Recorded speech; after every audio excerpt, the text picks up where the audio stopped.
A long time ago, at the start of my running journey, Brooks made up 100% of my running shoe rotation. Aside from the Ghosts for daily training and the Cascadias for trail running, I also had the Brooks Hyperion Tempo. These were my first faster training shoes, but how did I like them? Honestly, not that much. They gave me blisters, the sole was prone to damage, and I didn't feel any notable speed boost. But years has passed, and in my mind Brooks still seemed like shoes for slower runs until I stumbled upon the new version of the Hyperion series. Introducing the Brooks Hyperion Max 2.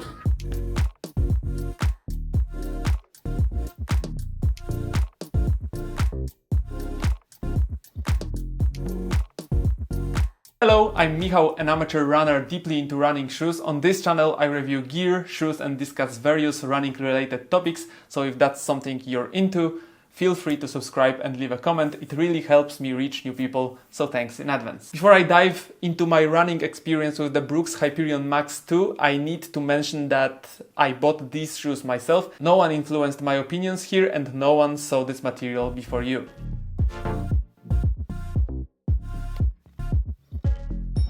As usual, let's start with the technical details, beginning with the upper. It's made of a breathable lightweight mesh that provides good ventilation and fit. However, it feels somewhat stiff, which helps hold the foot in place. The heel counter is firm, secures the heel well, provides stability and doesn't cause blisters, unless you wear shorter socks, in which case the edge of the collar might rub a bit. It happened to me. The tongue is very thin, integrated and highly flexible. You can even stretch it slightly. I must say it wraps the foot fantastically, prevents any movement during running, and it's probably one of the best tongues I've seen in running shoes. The laces have small ridges that help maintain a secure fit. There's also an extra eyelet for a heel lock. Overall, the lacing system is standard, but these unique laces seem to loosen less often, in my opinion. As for the toe box, there's enough space for the toes to spread naturally while running, although it might not suit those with very wide feet, especially since the midfoot area is also quite narrow. That said, the upper, although slightly stiff, can stretch to accommodate the foot. For me, with average width feet, the narrow midfoot didn't cause any discomfort. The midsole is made of a DNA Flash Foam version 2. This is a lightweight foam with nitrogen infusion, providing cushioning and energy return, though it feels a bit firm. There's also a P-Bax plate, which adds flexibility and supports the natural movement of the foot, theoretically aiding faster running. In terms of stack height, we have 36 mm under the heel and 30 mm under the forefoot, giving us a 6 mm drop. It might seem like there's more foam than there actually is because of some visual design elements.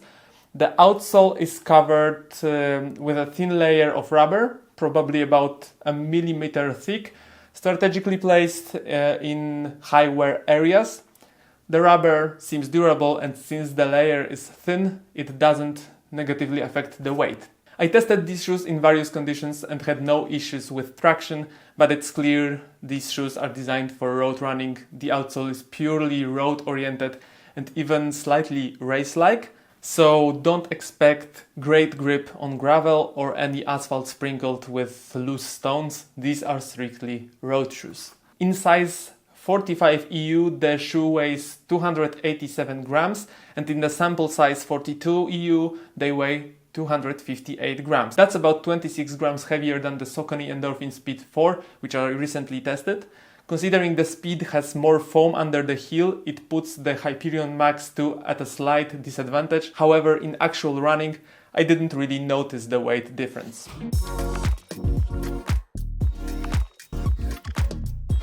So, how do they run? I've done several faster workouts in these shoes, and I have to admit they perform really well for longer tempo runs, like, kilometer repeats or more. You can feel that these shoes push you forward and help maintain the pace over long distances. They're less suited for shorter intervals like hundreds, 200s or 800 meters. Here, the extra 20 or so grams compared to the Endorphin Speed 4 becomes noticeable and it's harder to accelerate quickly, but once you get up to speed, holding the pace feels effortless in these shoes. So I'd say they perform much better on longer tempo runs and less well on intervals. Interestingly, on easy runs, they weren't bad either, but considering the outsole design, I wouldn't recommend them for easy runs in general. It's better to save them for faster efforts. However, as a warm-up shoe before the tempo session, they're quite pleasant, so that's definitely a plus. The DNA Flash Foam, while quite firm, is one of the better options among the stiffer foams, so if that's something you like, you'll feel right at home here. I'm not a huge fan of such foams, but I still enjoyed running in the Brooks Hyperion Max 2, so if you prefer a firmer ride, they'll be fantastic, especially since I, as a skeptic, was satisfied. Alright, let's quickly run through the pros and cons of these shoes. So, pros. First, stability. Thanks to the plate and the solid heel counter combined with the snug upper, these shoes are surprisingly stable for their category. They're not officially labeled as stability shoes, but there's a good amount of stability here, making them suitable for mild overpronators as well. Second, comfort. As with most Brooks shoes, they're incredibly comfortable. Even if they don't feel exceptional during the run, the upper always is super comfy. And this pair is no exception. You feel great as soon as you put them on. Another pro, the laces and the tongue. The tongue is probably one of the best I've ever encountered in the running shoe. It's flexible, it's not too thick, but not ultra thin like in some racing shoes. It hugs the foot perfectly and nothing shifts around. Kudos to Brooks for this tongue, it's top notch. The laces with their textured ridges prevent loosening during runs, which is a small feature but a valuable one. Plus the shoes feel great on longer tempo runs, which I mentioned earlier. Once you get up to speed, maintaining it feels easy in these shoes. And lastly, I can't believe I'm saying this about Brooks, but these are really good looking shoes, at least in this colorway, because I'm less fond of the other variant. These are definitely the nicest looking Brooks I've ever had. Even the large Brooks logo here on the side, on the inside, looks good to me for some reason. I can't explain it rationally, but I just really like how these shoes look. And now to the cons. The heel counter is a bit unnecessarily high in my opinion. While it holds the heel well and feels comfortable, if you wear shorter socks it might rub and cause blisters. It happened to me, so yeah, it's possible. Another small con is the cutout in the sole. I know that this cutout is mostly to reduce the weight and to show the plate here, but small stones can get stuck in there. But again, this is a minor issue since you shouldn't really be running on loose gravel in these shoes anyway. They're not built for that. Next con, as I mentioned earlier, they don't perform well on short, fast intervals. It takes too long to accelerate, and by the time you've picked up speed, the interval is over. So while they excel on longer tempo runs, they're less effective for short bursts of speed. And the last con, which is more of a personal preference, the midsole is quite firm. Some of you might not see this as a downside at all, but for me it's not ideal.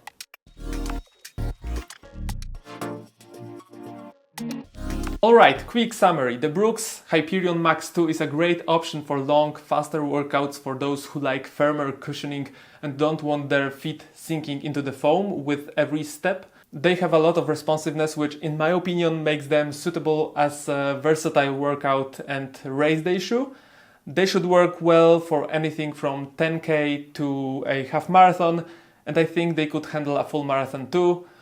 I'd probably skip them for 5Ks due to the higher speeds required, but you could give them a try if you want. Despite the firmness, I was pleasantly surprised by how enjoyable my runs were in the Brooks Hyperion Max 2. If I didn't already have the Saucony Endorphin Speed 4, which fit my needs perfectly, I would seriously consider adding the Hyperion Max 2 to my regular shoe rotation. These are, without a doubt, the best and most attractive Brooks shoes I've ever run in. The official price is 170 euros, which is fair given the current market and what you get. The most similar shoes I've tested recently are, unsurprisingly, the Saucony Endorphin Speed 4, but those have softer cushioning and perform slightly better on short, fast intervals. They're also 30 euros more expensive. On the other hand, for the same price as the Hyperion Max 2, you could also get the Puma Deviate Nitro 3, which is a bit more versatile and with a carbon plate. And that's it for today. Thanks for watching. Let me know in the comments what you think of these shoes. Don't forget to subscribe and check me out on Instagram for more running content. See you soon.